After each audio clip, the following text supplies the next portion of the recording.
Hello and welcome to the next lesson in electricity. This is electricity lesson 11 and we're going to be looking at patterns of resistance. So we're going to be putting resistors in series and seeing what total resistance that gives us and putting resistors in parallel. My name's Mr. Pratt and I'm Director of Science. For the lesson you're going to need a pen, some paper or an exercise book. Unless you're needing to watch this video on a mobile phone, just turn it off, turn it over, get it out of the way and try and avoid as many distractions as you can. Starter then, let's see what you can recall from previous lessons. I just want you to describe what you can tell me, or describe how the current and potential difference vary in these two circuits. So we've got number one that's a series circuit and number two that's a parallel circuit. I'm going to give you 2 minutes.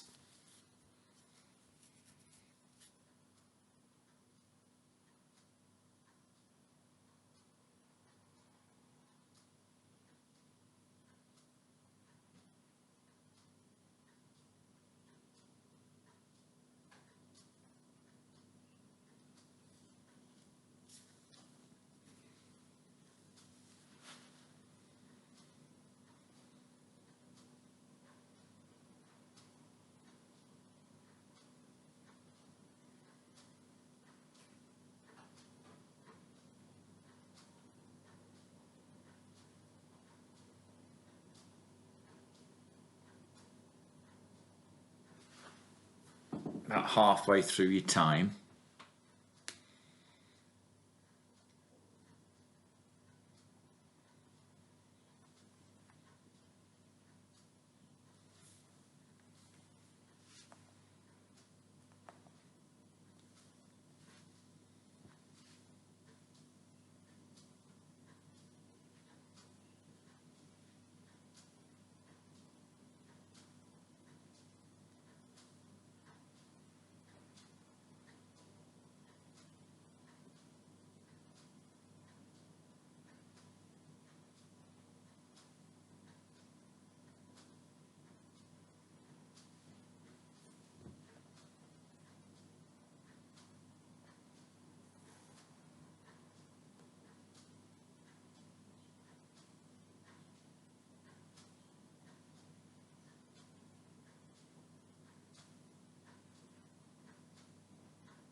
Let's see what you can remember. Series circuit first. So in a series circuit, the current is the same everywhere. So in number one, the series circuit, the current flowing around that circuit will be 1 amps everywhere, all the way around. Doesn't matter where you put the ammeter, it'll record 1 amp. And in a series circuit, the total potential difference is shared across the components. So the total that we've got there is 3 volts across the cell. So that 3 volts then will be shared across the two components, across the two bulbs. If those bulbs have got the same resistance, they'll just have 1.5 volts each across them. On to parallel. Here the current's not the same everywhere, it's got different routes that it can take. So if we've got 2 amps, that switch should be shut there, but if you've got 2 amps flowing out, some of that 2 amps will go through the top bulb and some of that 2 amps will go through the bottom bulb. If the resistors are the same for the two of them, we'll just end up with 1 amp going through each bulb. And then it'll join back up and you'll get 2 amps returning to the cell. Potential difference. If you look at each bulb and follow the wires, each bulb is connected directly using the wires to the cell. So each component will have the same potential difference across it as the cell has. So in number 2 here, both bulbs will have 3 volts across them.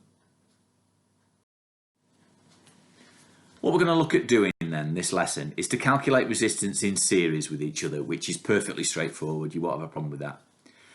And then a little bit more difficult to understand is to explain what happens when we add resistors in parallel as well, and what that does to the overall resistance of a circuit.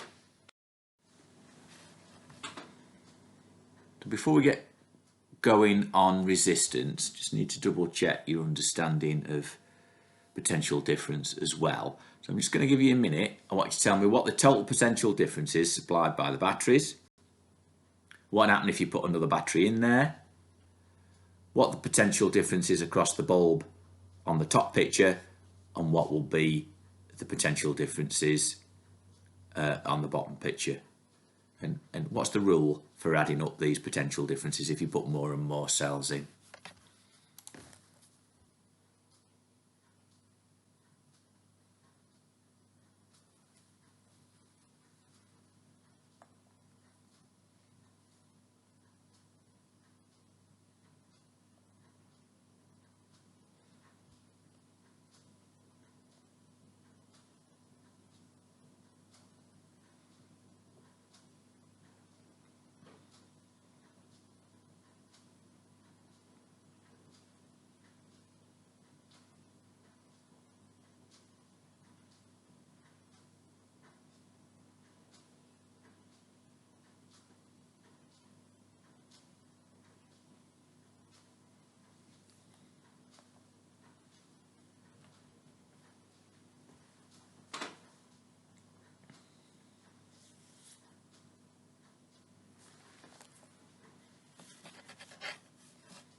Number one then, total potential difference supplied by the batteries. So each battery there is 2 volts.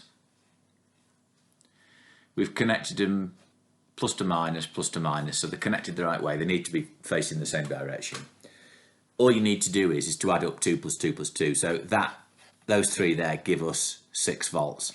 So number 2, if we put another battery in, it was the same. That'd just give us 8, as long as we put it pointing in the right direction. If we put it in the wrong direction, you'd end up with 2 plus 2 plus 2 minus 2. You'd end up back with 4 again, which is why when you put in batteries into a torch or something, you've got to check that you've got the polarity, you put them in the right way round. So you need to check that.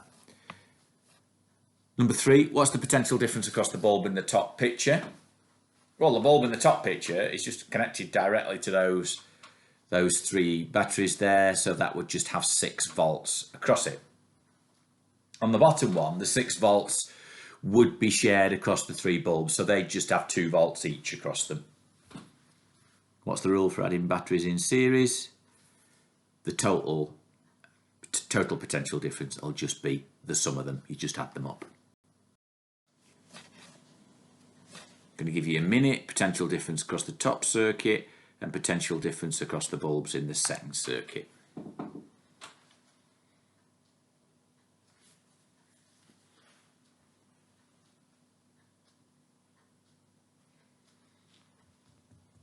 And assume the switch has been closed there instead of left open like in the diagram.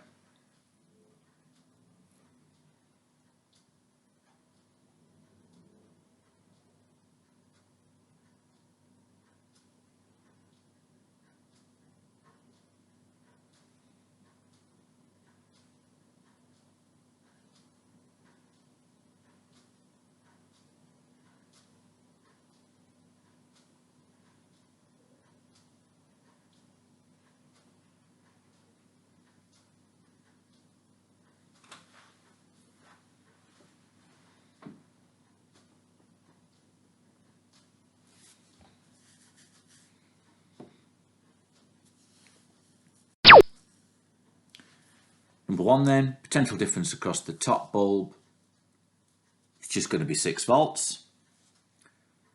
And in the bottom, each bulb is going to have 6 volts as well because they're in parallel. If you look at each bulb, you can see that it is actually connected directly to the cells at the top without anything else being in the way.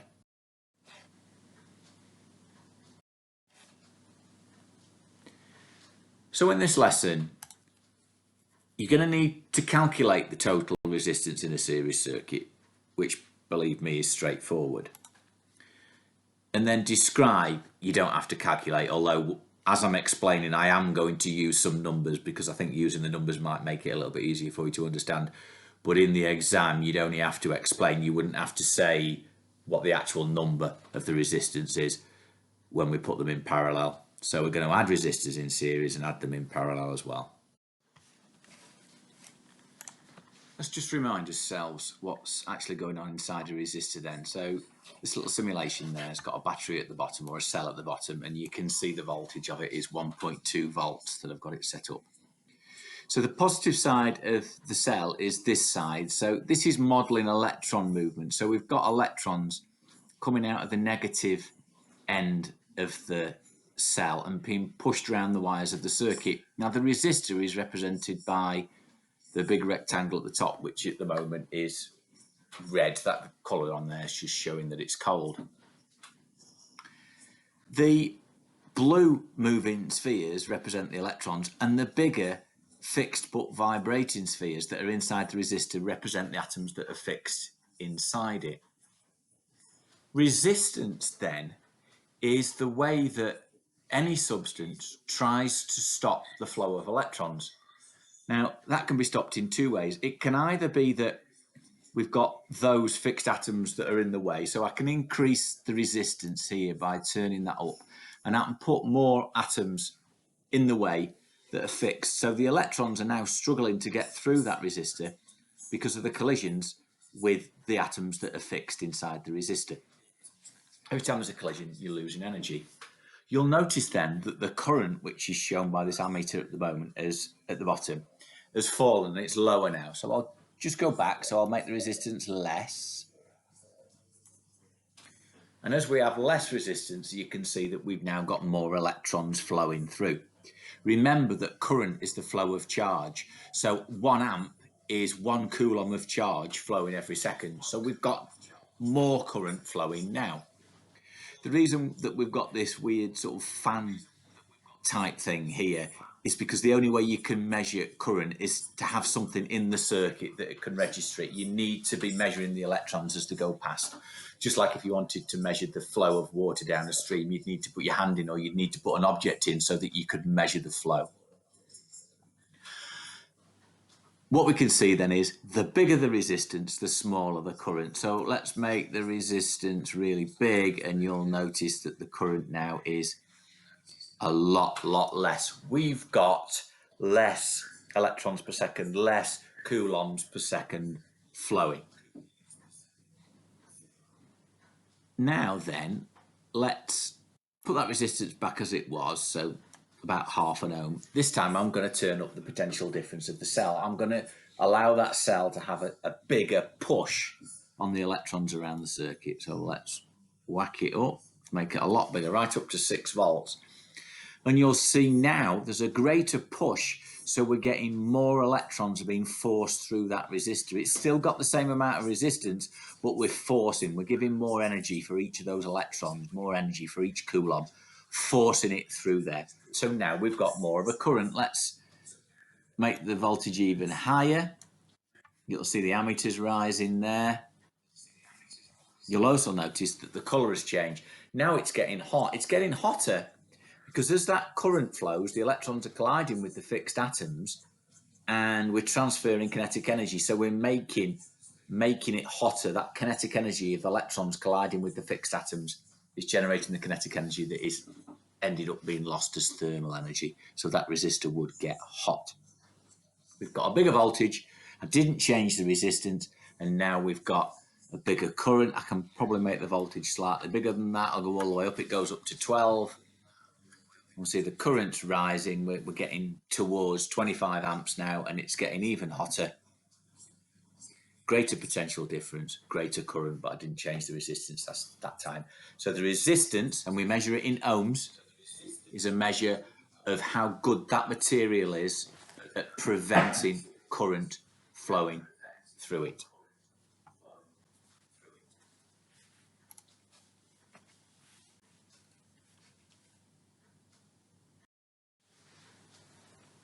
Let's make a note on what resistance is then. So resistance is a measure of how good a material is at preventing electrical current flowing through it. The opposite of resistance is conductance. If something is a good conductor, it's a poor resistor. We measure resistance in ohms, and we use the Greek letter omega, a bit like a horseshoe. And resistance in different materials can vary for different reasons. It could be that there's more free electrons, So a material like copper's got lots of free electrons that can move. So the resistance of copper is lower than the resistance of iron because there's more free electrons. But also it can vary because of the size. If you've got a longer wire, there'll be greater resistance. And you've done this earlier on where we've looked at measuring the resistance of a wire when you change the length. Because there's more atoms to battle your way past, a longer piece of wire will have a greater resistance. What about the diameter then? Could you explain why, if you change the diameter, it affects the resistance? So making the wire thicker and thinner. Well, if you think about a thicker wire, you've effectively, in that thicker piece of wire, you've got more free electrons that can move about. So to get from one side to the other, there's more free electrons that can carry the charge. So if you make a big thick wire, it'll have a low resistance. And then when we make resistors in a factory, we can use a tiny piece of wire to give us that resistance. And by changing the material or by changing the thickness or the length of the wire, you can make different resistors. A reminder now of how we measure the resistance. The equation for measuring resistance is Ohm's law, which is V equals I times R. So potential difference, volts, equals the current times the resistance. It is useful to remember the version of the equation as well that allows you to calculate resistance direct, and then that way you don't have to rearrange it. So resistance is potential difference divided by current. So in a circuit here, we've got a 9-volt cell at the top, a 10 ohm resistor in the circuit there, and we've got an ammeter measuring the current, and the current at the moment is 0.9 amps. If you want to measure the resistance, then practically the current has got to be measured by the ammeter that's in series. You've got to get all the current flowing through it, and remember, in a series circuit, the current is the same all the way around that circuit. So here's my voltmeter. If I then put the connections across either side of my resistor, I'm measuring the potential voltage, the potential difference in volts across that resistor, which is 9 volts, and it's the same as the cell, as you'd expect, because there's only one thing in it, so it's got the full potential difference across it of 9 volts. 9 volts then, divided by 0.9 amps, gives you 10 ohms, and we've got 10 ohms there. If we then needed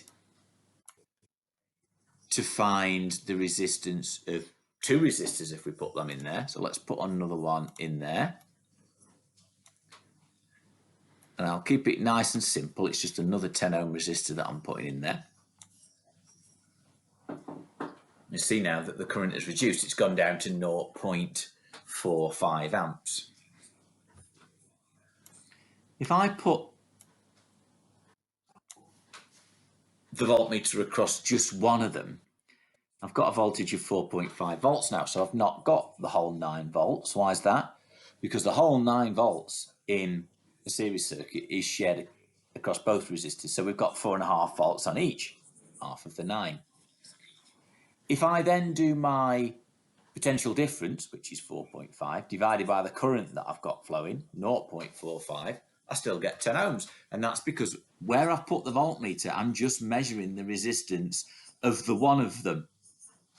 So you need to think carefully about what it is that you want to measure. If you were asked to measure the total resistance of the circuit, so that one added to that one, you need to measure the potential difference across both. So if I put across there, I'm back on the 9 volts because that's the full potential difference for the circuit. So if I now do resistance equals potential difference divided by current, I'll get 9 volts divided by 0.5 amps, which is 20 ohms. 20 ohms, that's not a particularly difficult pattern to get your head around. If you've got 2 resistors in series next to each other, the resistance just adds up, and it just adds up because the electrons have got to pass through one and then they've got to pass through the other. So the total resistance is just the total of both of them that's in the circuit. And now I'm going to give you some examples, and I just want you to write down the total resistance of the circuit. Nice and straightforward this, don't make it too complicated.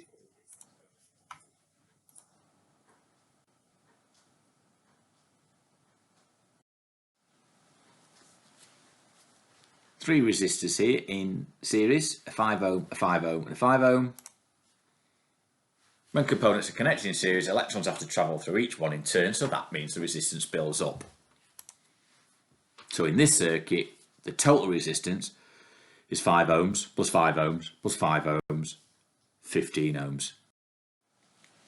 I want you to find in 1 minute the total resistance of circuit 1, circuit 2, circuit 3 and circuit 4.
Right.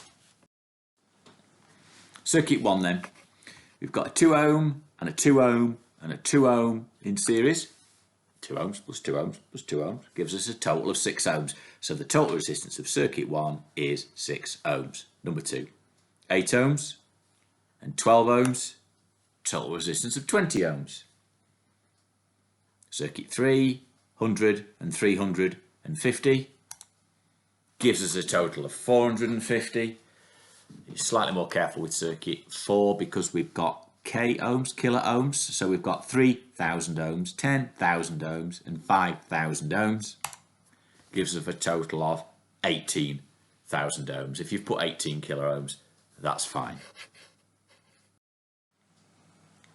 Let's move on to resistance in parallel now. A little bit harder to get your head around.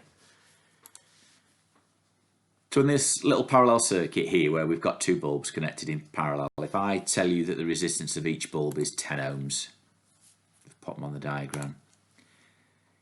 If I'd connected the two bulbs in series next to each other, I'd have to add up 10 ohms plus 10 ohms because the electrons would have to go through both of them. They need to go through one bulb and then they need to go through the other bulb, so they need to go through one 10 ohm and then they need to go through the other 10 ohm.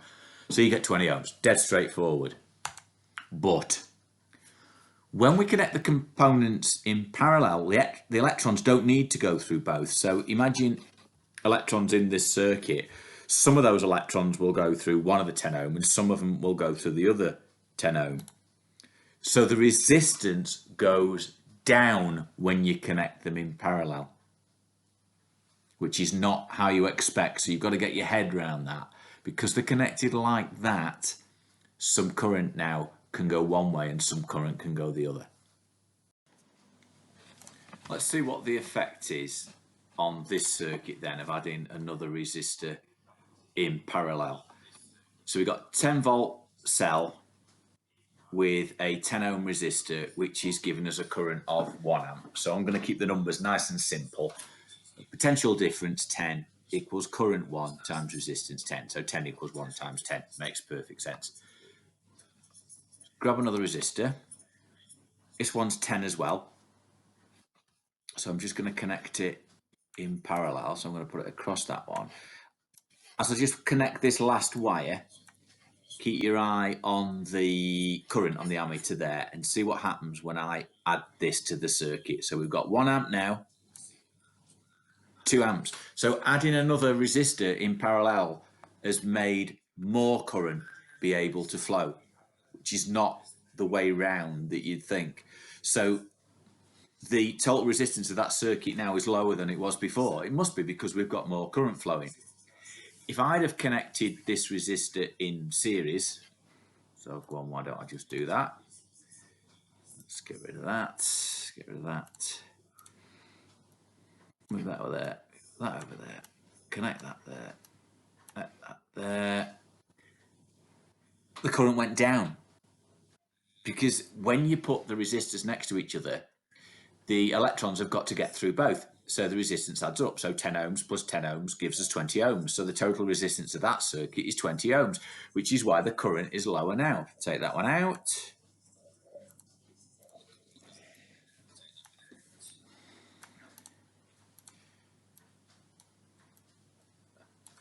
$10 ohms total. Let's put that back in. And the current will go up because I've got less resistance now. Because I've used simple numbers, we can actually count this total, work this total resistance out. If we've got a potential difference of 10, so 10 equals 2 times, well, that must be 5. So putting a 10 next to a 10 gives you a 5 ohm in total. And that's because half the electrons can go one way and half the electrons can go the other. So if you think 10 ohms divided by 2 branches gives us the 5 ohms. You don't need to be able to calculate these numbers. You just need to say that the total resistance is less. So while I'm here, let's just put another one on, parallel as well. So watch what happens when I connect this last one. We've got 2 amps flowing at the moment. And now we've got 3 amps flowing. I've made the resistance less again. Every time I put another resistor in parallel, I'm reducing the current. Sorry, I'm reducing the resistance so the current can go up. So I've got 10 ohms, but 3 branches. 10 ohms divided by 3 branches gives us a total resistance of 3.3 recurring, because 10 divided by 3 is 3.3.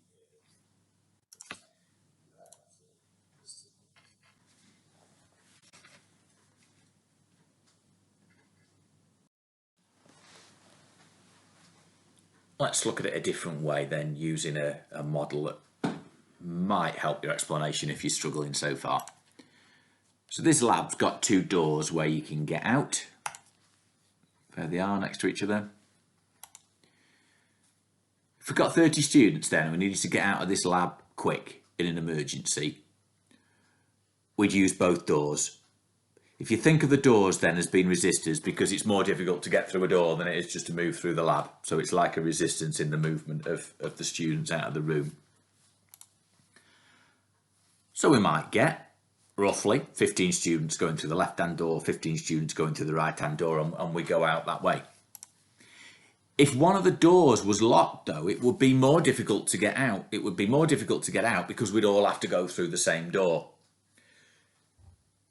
By then, adding another door next to that door, you've got a choice. There's the resistance then of getting out of the room goes down. So that's an example, just like adding another resistor in parallel can make the resistance overall go down. Let's see if you can manage this with some straightforward numbers. I'm going to give you a minute to try and write down what the total resistance is for the second circuit and the third circuit.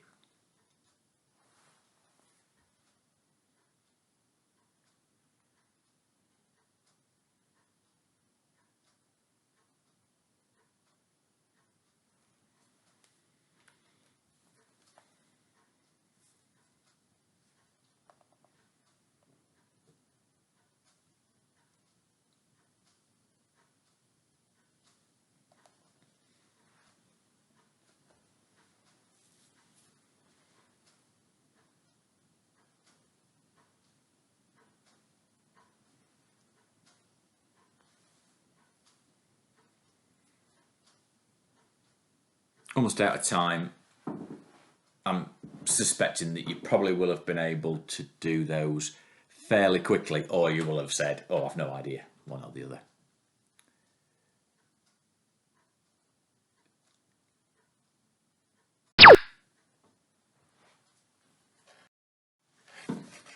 First circuit then, it's just got a 12 ohm resistor, so obviously the total resistance is just the 12 ohms. But we do assume in these questions that the leads in the circuit don't have any resistance, otherwise it gets a little bit complicated. In reality, they do have a tiny bit.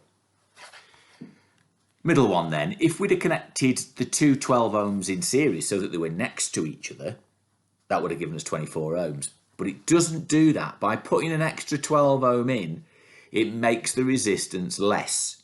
So really all you'd need to be able to, or you'd need to put down in an exam is the resistance is now less than 12 ohms. But if you think what I did before, we've got 12 ohms and we've got 2 branches, so 12 divided by 2 gives us 6. So the total resistance there would be 6.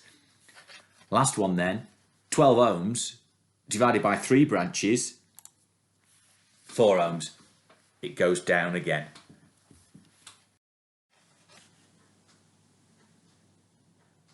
Right, not gonna put a timer on here because I'm just gonna try and do it a bit snappier and go a little bit quicker. So the total resistance, let's give you about 10 seconds, 6 ohms in each.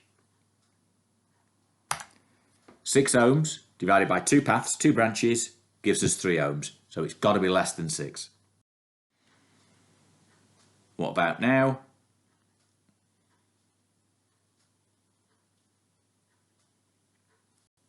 Ten ohms, but 2 paths, which gives us 5 ohms. Bit trickier. You don't need a number here, just a statement, a sentence.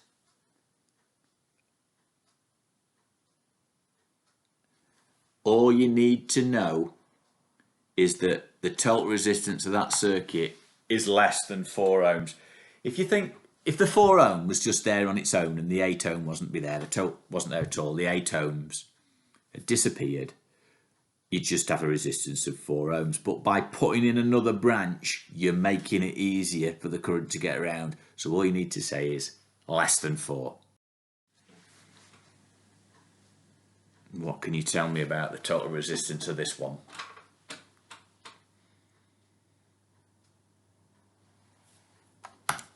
It's less than 2. Pick the smallest one and it's going to be less than that. And this one, where we've got 3 resistors in parallel,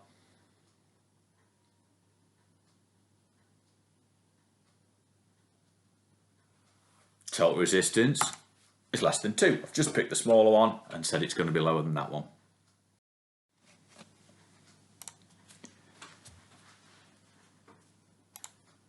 So in this circuit, each bulb's got a resistance of 2. I want you to explain which branch of the circuit, the top branch or the bottom branch, will have the lowest current in it. 1 minute.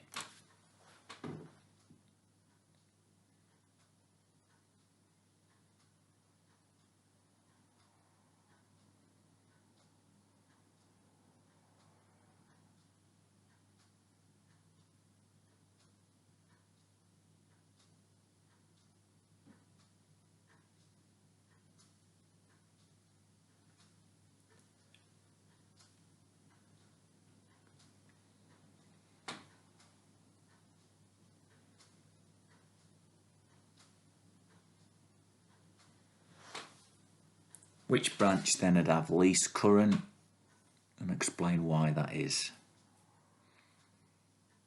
Remember, the explain word means you'll need a bit of science in there.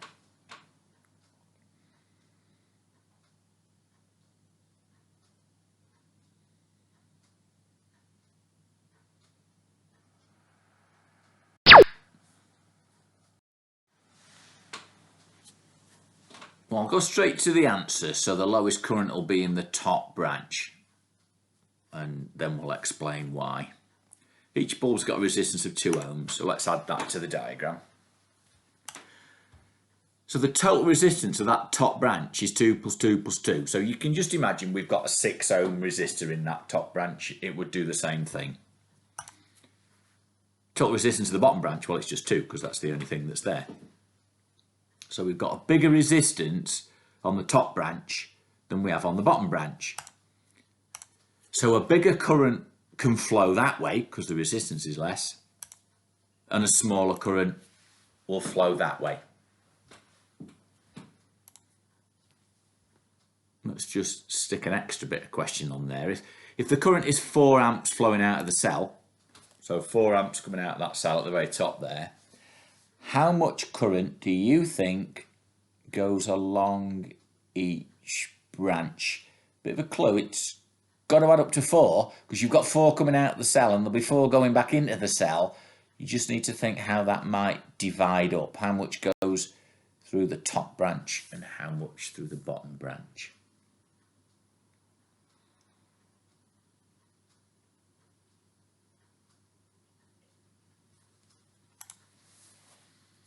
you get 3 amps along the bottom branch. You get more current down the bottom branch because the resistance is lower. And if you look at those numbers, 3 to 1, we've got 3 times more current on the bottom because the resistance is 3 times smaller. So we'd have 3 amps there, 1 amp there. Exam question then. 2 minutes.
Minute left.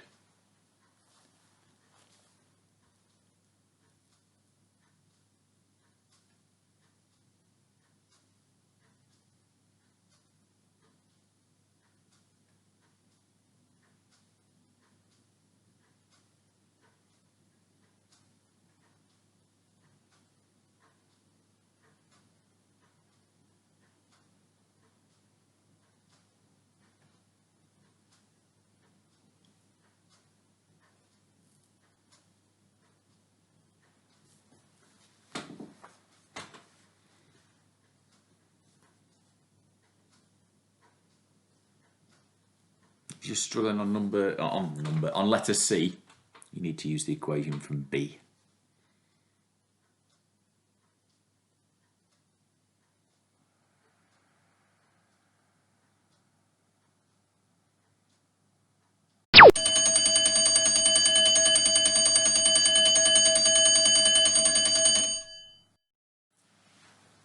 Let's see who's got 5 out of 5 then. Part A, the total resistance of the circuit. Well, we've got a 20 ohm and a 10 ohm. They're connected in series next to each other, so you just add those up. That's straightforward. 20 plus 10, 30 ohms. Don't forget the unit, the ohm. What equation links current, potential difference and resistance? V equals I times R. So the potential difference equals the current times the resistance. Part C, what's the potential difference across the circuit, the battery and the circuit? Well, all you need to do here is use your total resistance and the current that's marked on the diagram. So there's this equation, V equals I times R. The current is 0.4, so it's 0.4 times 30 ohms gives you 12 volts. Don't forget your capital V for the unit. Well done if you've got that right.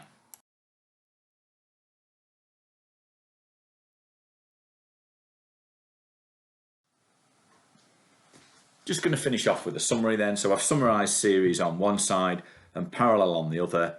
If you've not taken any notes through the lesson, make a note now, pause the video, and I've got some examples there that you can use to show the numbers. Don't forget, when you're describing the total resistance, when you've got resistors in parallel, you only need to give an idea of what's happened to the total resistance. So pick the smallest number and it will always be less than that smallest number. So the one on the screen then, the total resistance is going to be less than 4 ohms.